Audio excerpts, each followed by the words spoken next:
Hey, Lee Wolf here, and we are live on this Game Face Monday. Hope everyone had a great weekend. And as always, Mr. Richie Bello is with us today. How you doing, Richie? Great. How are you, Lee? How you doing today? Good, good. I'm a little tired. I just drove back from Fort Lauderdale over the last couple of days, but had a good family vacation, a little bit of a break, and now I'm back ready to burn it up. How So was your trip? Good. Did you enjoy yourself? it was good. It was a Disney cruise, so the kid was thrilled. But it's a lot of work. It's a lot of work, the Disney cruise. Yeah, and me to say something about that. We didn't really have a show. What I did was I did the re-show. I did the reruns, Hmm. and with StreamYard it goes live anyway. You know what I mean? It says live, but guys, this was old shows that we had. So Cool. you weren't around, so I decided not to do the show because you're very good at helping me out with the show and a very good host yourself. So I decided not to do it. All right. Well, thank you, sir.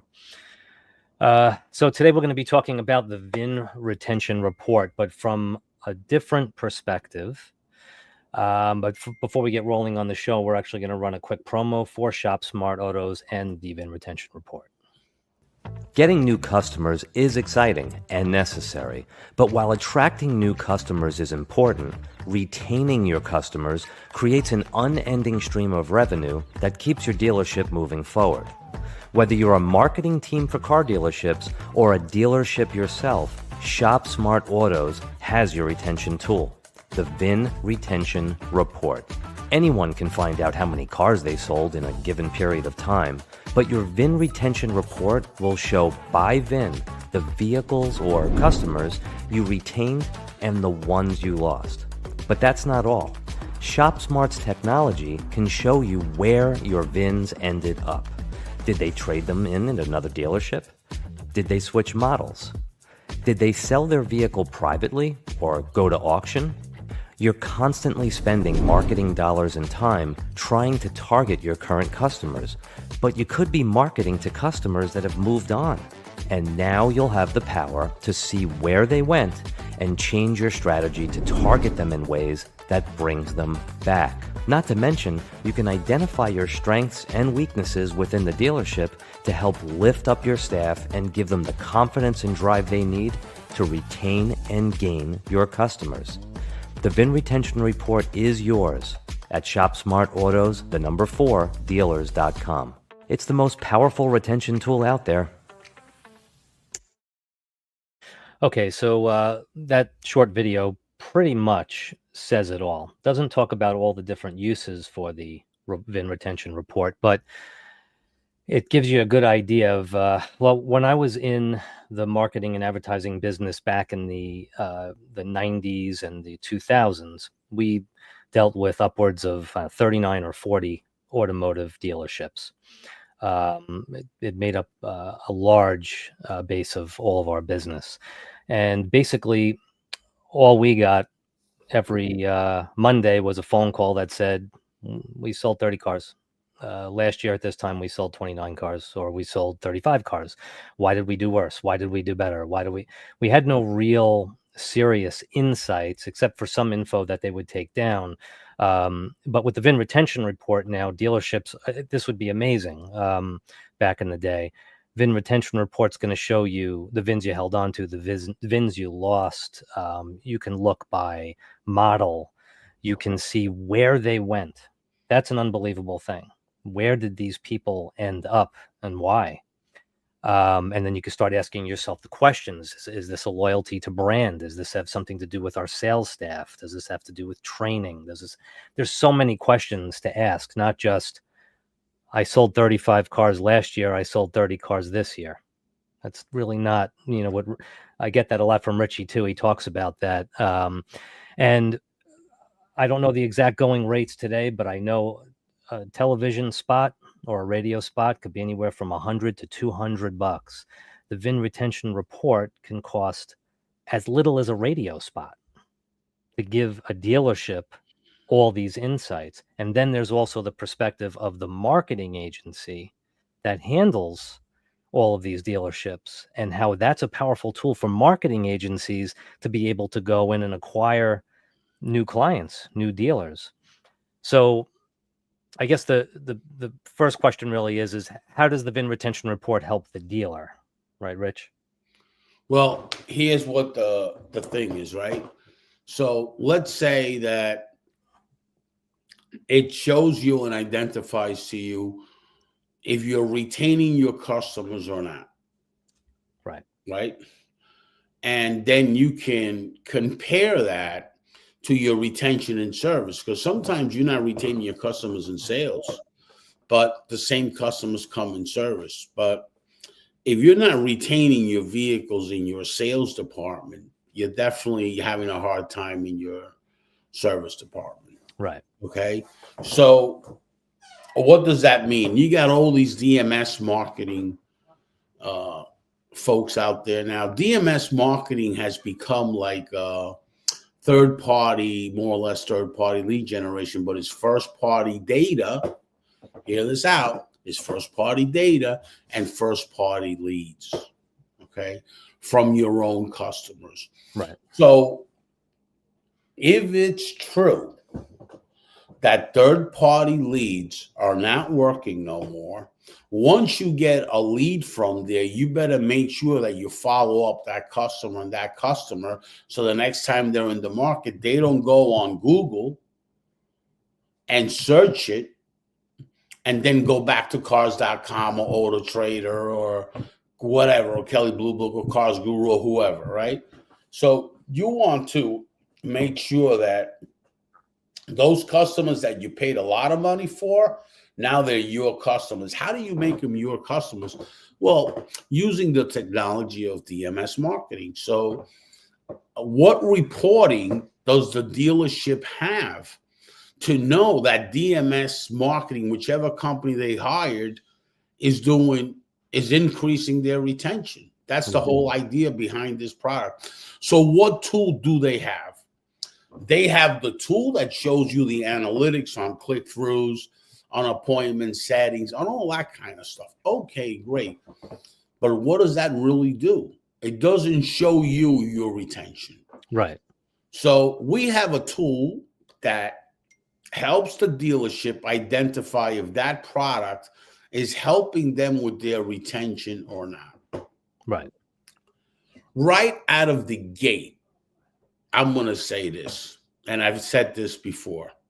DMS marketing's been around for a long time, since direct mail. It never worked with direct mail. Why? Because 60% of the dealers back then were Reynolds and Reynolds, 40% were ADP. Reynolds and Reynolds had a nightmare as far as data. It took forever to clean it up through the R.O. Polk and Company. Okay, so they cleaned it up. It didn't work. But nobody's paying attention to that because there's no contract nowhere to cleanse that data. Right. You know if that customer bought a car elsewhere or traded in that vehicle that they bought a year ago somewhere else. So you're marketing these people. So that's the other part that the VIN retention tool does for you. It tells you that if that customer you don't have, why are you going to market? So you put it somewhere else. You don't put it as active, right? So you hit all in-market DMS customers. What is in market? If their lease is up within a year, if their loans are up within a year, you start marketing them. Right. And first of all, how are you marketing them? That's the other thing, right? If they know that you have a vehicle, right, you start showing them what their vehicle could be worth and that you might have a buyer for their vehicle. Right. Right. So by you telling them just a basic, marketing campaign, it's not. So with the VIN retention report, you're able to police these DMS marketing companies. Right. Right. The wall. You're able to find out, is your retention getting better or worse? Right. Are you increasing or not? Because they're going out there and saying, listen, cut back on Google, cut back on this. Yeah, but is it really working? How do you know if it's working or not? Right. Only by click-throughs and by appointments.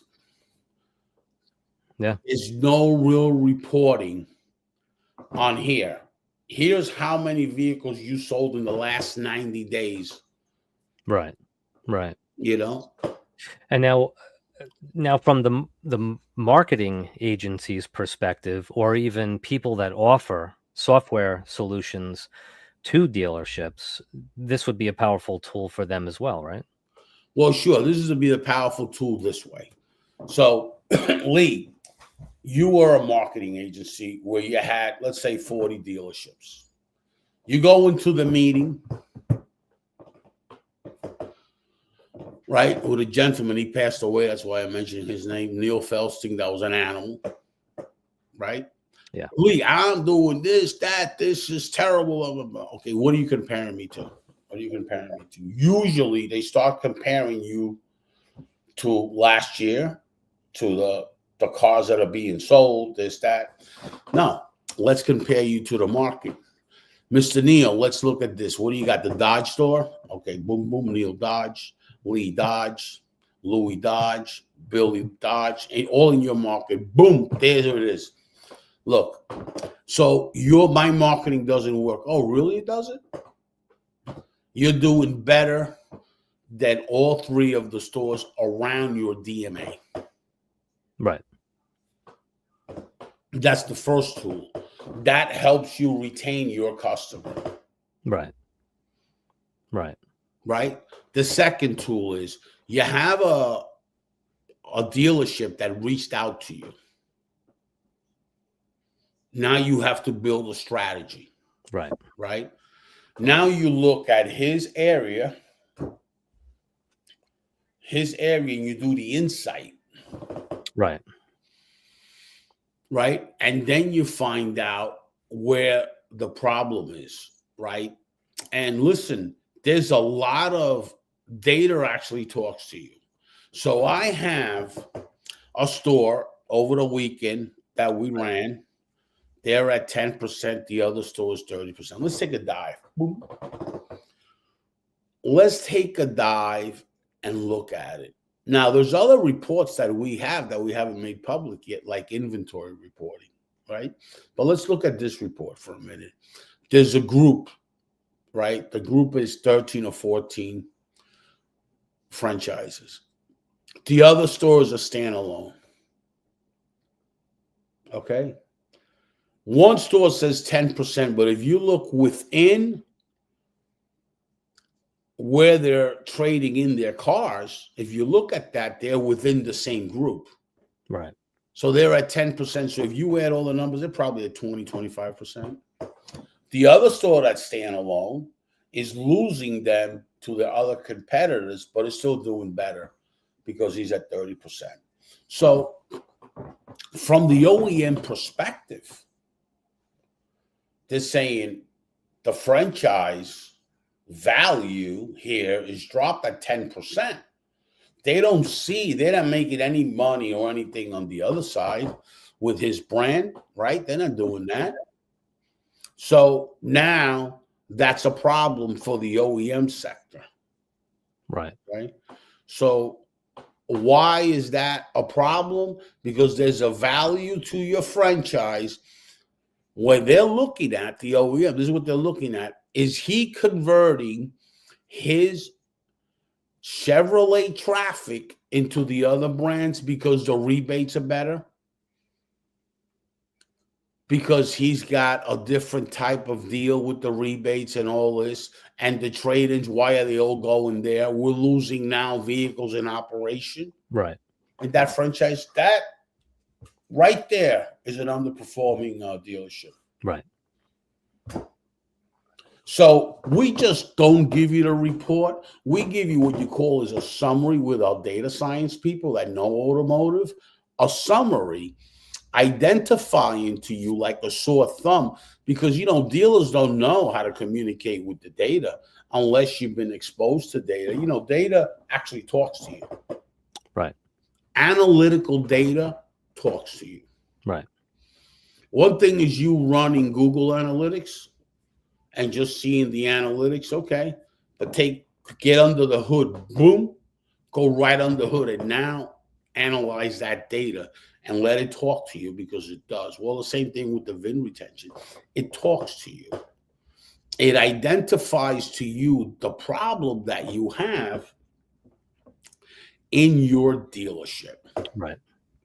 So now with the advertising company, they come up with a strategy. Why is this store not selling cars? Now I know why that store reached out to me. So you knowing that the store is not really doing good in the marketplace, now you know what you got to do as a business person. Right. Right? You have the information of that store not doing good. Just imagine if you had that comparison analysis in the company you had, right? Mm-hmm. How much more profits and how much more growth would you have? And how many more customers you would retain? Not that you probably ever lost one, but you probably didn't, but you would not have that Monday morning or that Tuesday morning bullshit from the dealership that has the upper hand on you because he has the data and you don't. Right. By you having that data, you have the upper hand. Right. Now, what is that VIN retention report? Let's talk about it. That VIN retention report is nothing more than the cross-sale report at real time. Cross-sale report, you got to wait 90 days for registration. Here, you don't have to wait no days. Just boom, boom. Here you go, bang. It's all automated. Anybody can go on there. If you go to Shop Smart Autos, you log in, there it is, pay for your report, and that's it. Yeah, I could show a quick, you want me to show a quick video of how quick the automation is. Hold on a second.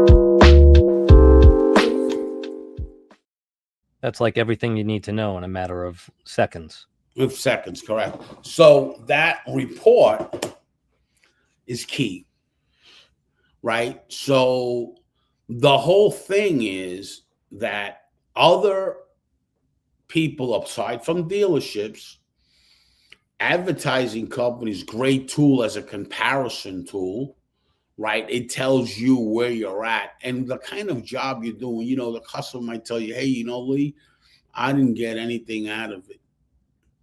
Okay. So now you look at where you started with the gentleman and where he was and where he's at now. Right? So now right? You're able to keep that customer. So that's an important tool, and that's an important comparison tool.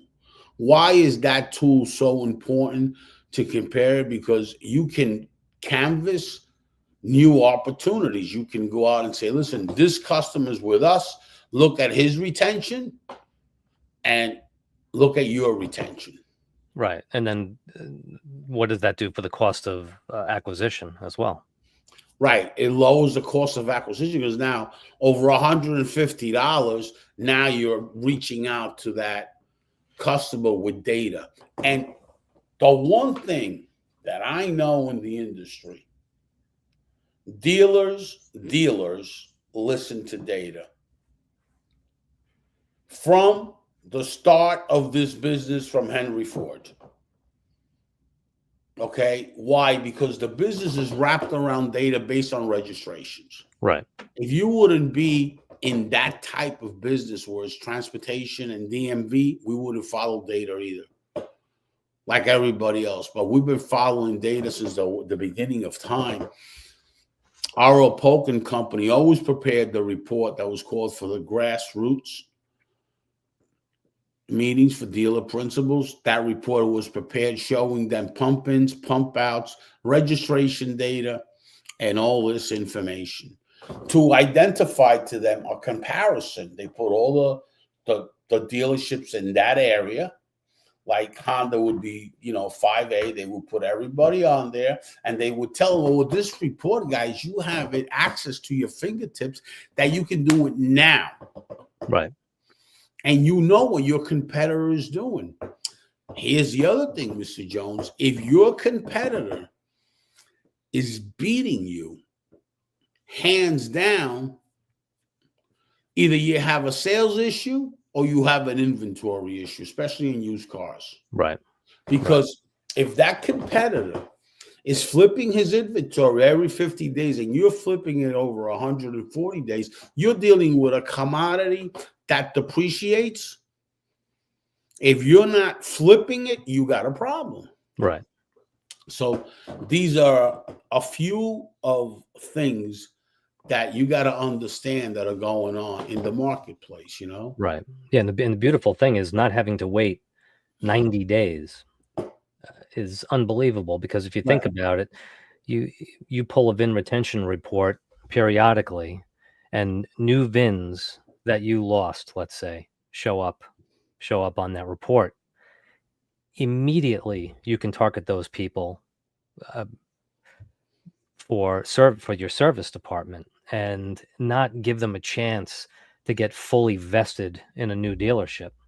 So if I buy a Honda from Joe's Honda, and then I go 2.5 years later and I trade it in at Mike's Honda, if immediately a dealership can know that I made that trade, immediately you can target them for service, offer them an oil change, offer them whatever it is, to take care of all their recalls and give them a loaner car, get them back into the dealership, get your sales team to hit them up and flip them back over to the dealership over time. You're targeting those people immediately instead of 70 days, 100, whatever it is that goes by. And these people are just, now they're comfortable with a new service department. Now they're comfortable in a new world. It's such a powerful thing.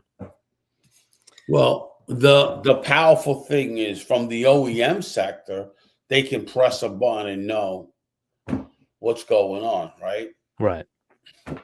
From the advertising, they can know what's going on.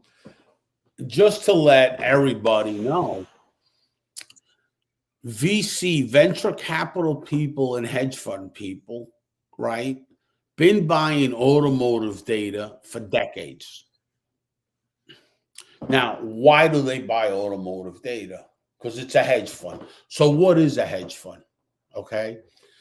Prudential, all the insurance companies, including all the warranty companies, all of them buy this data for dividends to find out how many cars do we have in the market, how many claims they could be. Okay. Now they got to figure out how to move money, because all a hedge fund is dividends. That's it. Right. They invest your money, right, to pay dividends. That's it. So there's a lot of these hedge funds that have this transportation, because with the transportation, it's just not about cars, it's about insurance. It's about claims. Right. So it's a very big, I know of 100 companies right now that we're trying to wrap up, 100 companies in the hedge fund world that I got a lead on, that's what they do. They buy automotive data, right? So it's important to them to buy automotive data. The bigger acquisitions will come in to the automotive sector from family office industry. That's where it comes from, right? And they need to know the real story behind it, what's going on. Now, they buy a lot of automotive data, not just from one person. They buy a lot of automotive data. They're all about automotive data because they're able to target and figure out the economy. They buy construction data. They buy automotive data, two huge industries that have to do with the economy. Yeah. You know, if the construction's way up, chances are everything's going up. You got the oil business that has a lot to do with automotive data. Well, why? Because we know the inventory, like companies like Valvoline, that's what they buy. They buy that kind of data. For what's the reason for that? Right. ExxonMobil, what's the reason for that? I mean, all these companies, because they got refineries, they got to bring this in. So then they see the marketplace. It's not only about selling cars, and that's why the OEMs love the data part with the pole company, because that way they know what production should be. Right. They're not going to make the cars to let them sit in a lot. They want to flip it, turn and earn, Right. And that's what they use. The automotive data is a very big data, not just for dealerships. Right. That's probably that's the last thing for your enterprise folks, like now your DMS marketing people, Right. for strategy, Yeah. And when you talk about third-party lead generation, they also need that data, for what? For market conditions. To find out this store here that we were in there and they're not selling anything. Let me reach out to them again. Yeah. It's a comparison tool. Right. For you to canvas and get more opportunities. And the cost of acquisitions, like you said, Lee, is going to be close to nothing. Right. And you got a better shot of closing them than a shot of going on Google AdWords and getting that customer in. Now you have to go through the whole thing. When you identify to them the data, this is your store, Mr. Jones, and this is your competitor, and this is where you're at. Right. Yeah. And as a professional consultant and as a person, I would tell them right away, what's your inventory like? Right. Why is there's only two issues that you can have.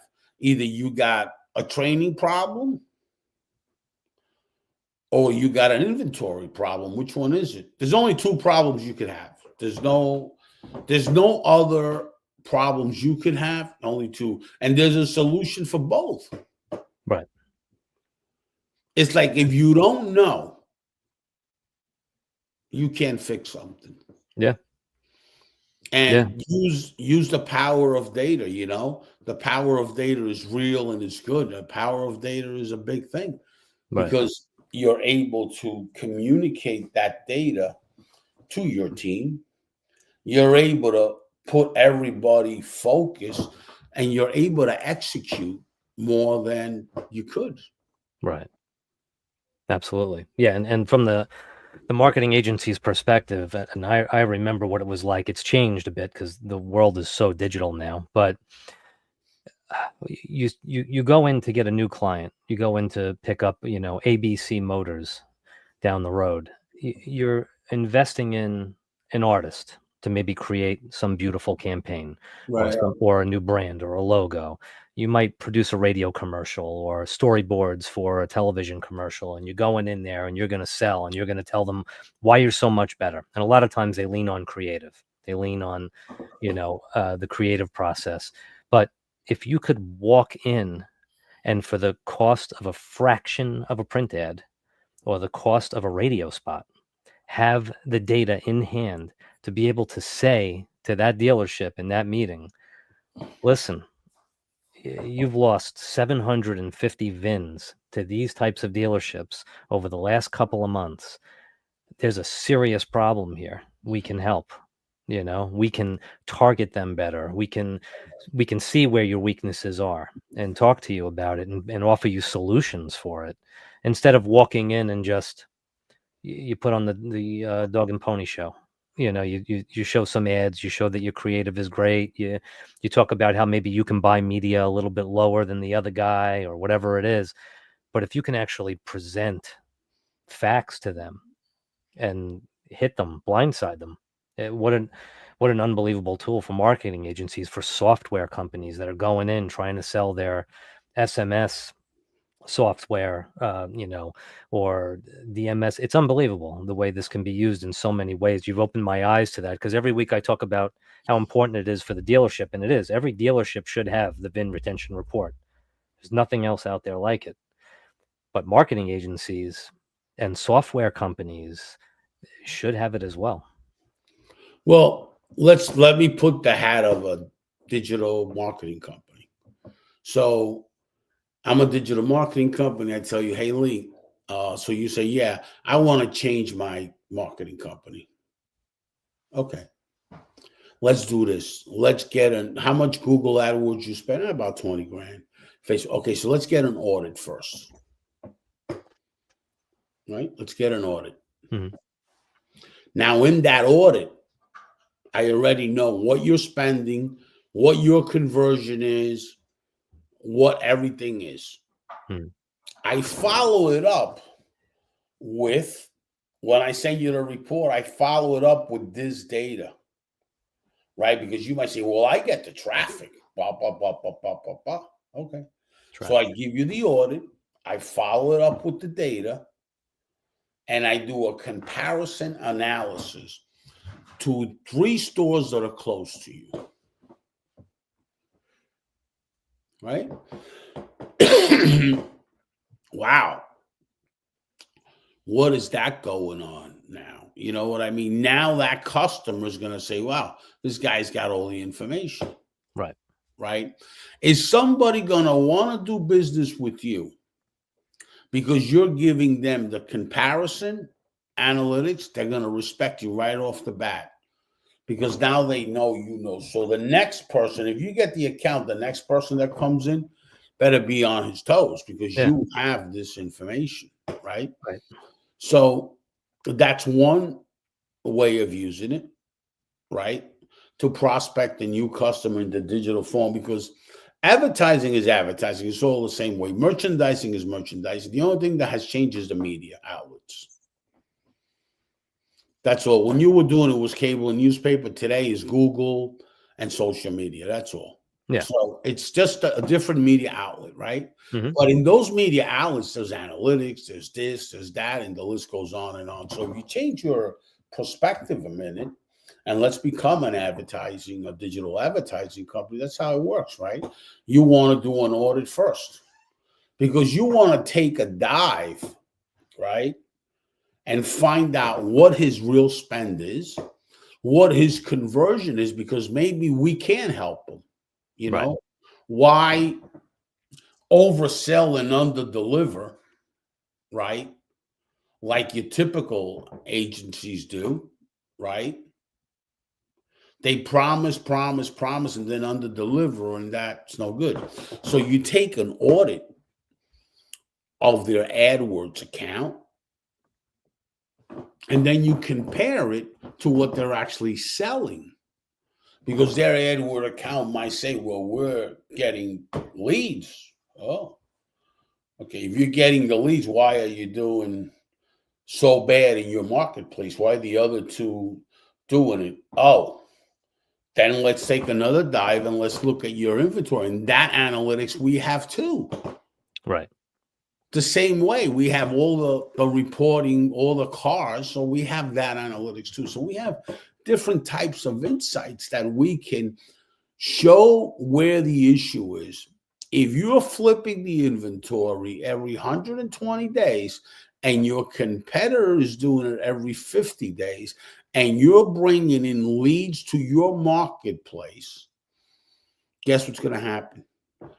That competitor is going to shop you and is going to go to that dealership that's flipping the inventory every 50 days.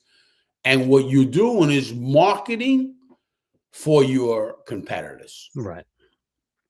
Right. Okay. That's the world of data. That's the world you're in now. And that's the difference when you see a car in inventory, and I can prove that to anybody. I take on ShopSmart, I get a car in inventory that's been in inventory 2 days, and go to your competitors and watch the price. or figure 30 days and watch the price of the guys had it for 250 days, same car. Right. And now you say to yourself, wow, what a difference, 2,500 difference. Right. Because dealers don't adjust based on market conditions. No, they do it based on cost. Right. I'm a dealer, I would do it based on market condition, because if I lose money on this car, 2,500, right? That only means that when I buy that car, I'm going to make my money 5,000 when I replace the vehicle.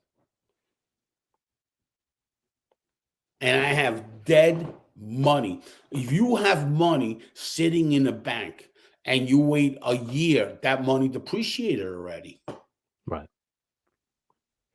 You know, currency depreciates, cars depreciate. Right. So if you don't flip your money, you're going to be out of money. If you don't invest it and flip it, that's it. You're going to run out of money to live.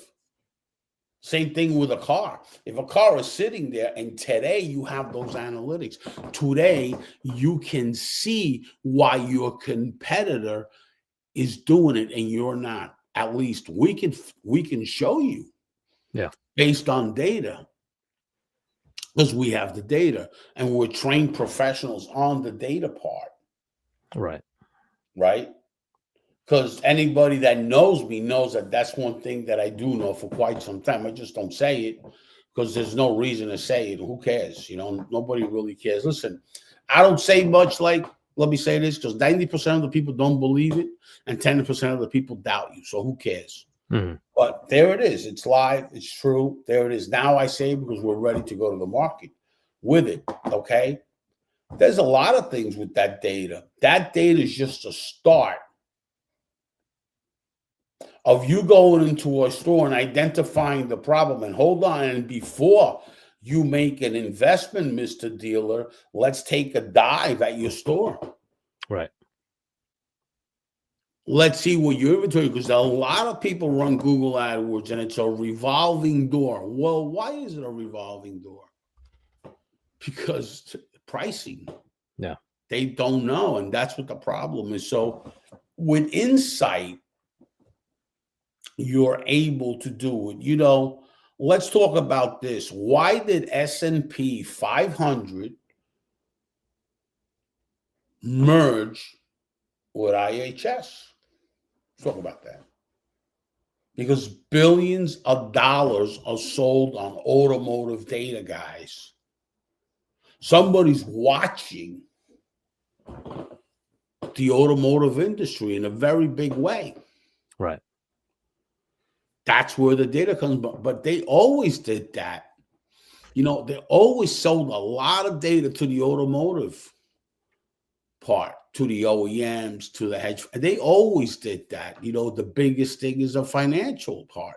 So it's very, very important that you start looking at certain things as you're a dealer today.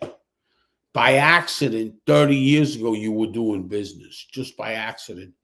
Today is not. By accident, you did a lot of business while COVID, because there was something called supply and demand. There was no inventory.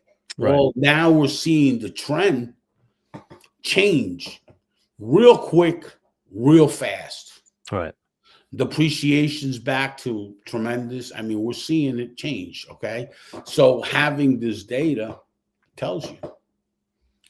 Just like your virtual BDCs. Your virtual BDCs need this data too.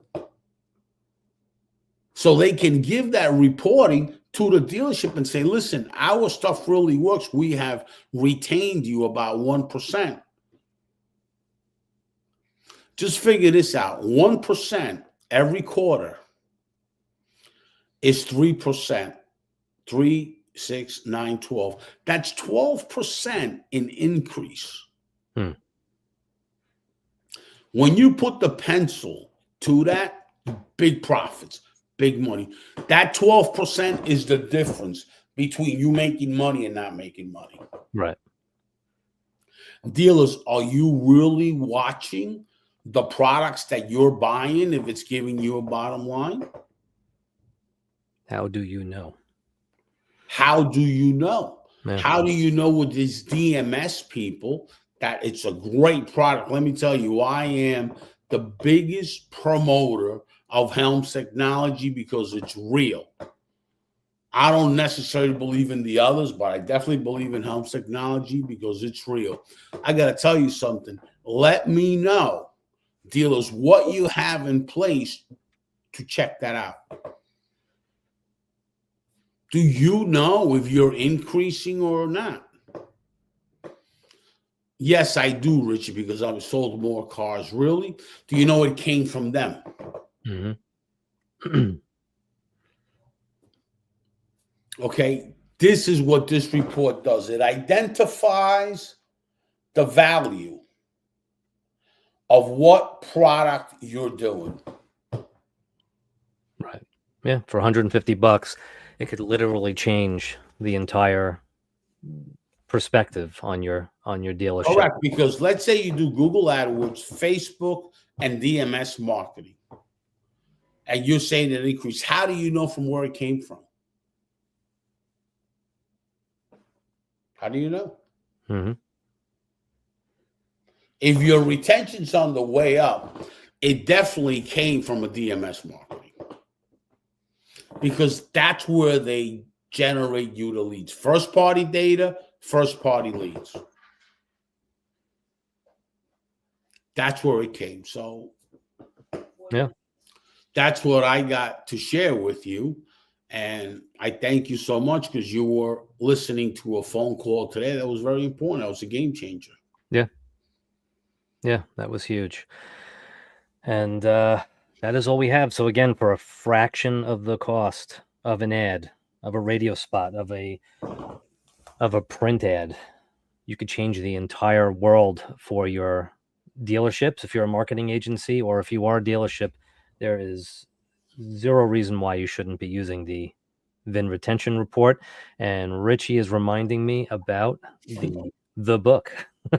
So here it is. So we have like 20 books out. These books are going out to special friends that we have. Here's one that's already signed. But the biggest thing that I want to talk about this book is the dedication that we're giving out for the veterans, right?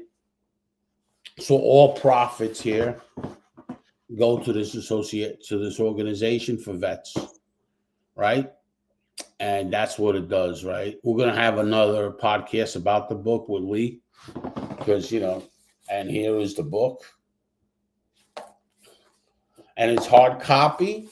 Our friends and our partners will get the hard copy part.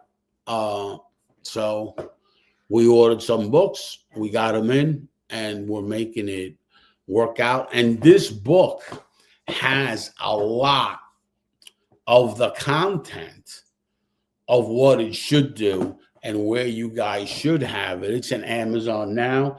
Still the special edition is on there because we're ordering books through Amazon. Once they come in, that special edition is going away. The special edition is only going to be on there for the next week or 7 days. Then after that, the regular one's going to be because we added some extra content on that part for our partners and our friends with the relationships that we have out there in the automotive space. So that book is a pretty good. We're excited about the book, and we're excited about this new technology that we have. That, by the way, guys, that technology has always existed. It's the cross-sale report. The only thing is that because digital, it's online now. So you don't have to wait 90 days for a registration. So, That's huge. And advertising companies have always done that with R.O. Polk and Company. Those were our biggest customers. Those were, and we used to do that summary, and we used to do all that and showing people and identifying to them the opportunity with this customer. We always did that. So now it's just digital. So now it's real time. Bang, boom, you got it up, and that's it, and you're set. So I'm very excited about the book, and I'm very pleased that we got it in time for the holidays. We really worked hard on this, and our team did work very hard to get this book out. But thank you so much. And again, Lee, thank you for always being there, buddy. Yeah, thanks for having me. And yep, we'll be catching up with everyone again next week. Thank you.